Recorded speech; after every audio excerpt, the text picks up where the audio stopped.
সবাইকে শীতের শুভেচ্ছা। চলে আসলাম আপনাদের মাঝে আবারও একটা পিকনিকের আয়োজন নিয়ে। দুঃখিত বন্ধু মেহেদি, তোর খাটটা আজকে আমাদের কাজে লাগাতেই হলো। আমাদের পিকনিকের আজকে প্রধান আকর্ষণ আমাদের দাদু সোহেল। সে সুদূর বরিশাল থেকে আমাদের জন্য কচি কচি টাটকা ইলিশ নিয়ে এসেছে। সাথে আরও আইটেম হিসেবে ছিল লাল শাকের ভাজি, মুরগি কষা এবং আমাদের প্রিন্স দাদুর স্পেশাল মুগের ডাল মাছের মাথা দিয়ে। আপনারা দেখতে থাকুন।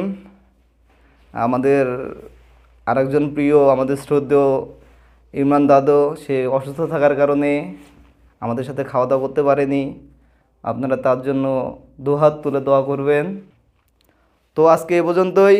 সবাই ভালো থাকুন, সুস্থ থাকুন। দেখা হবে আগামী কোনো পিকনিকে। ধন্যবাদ।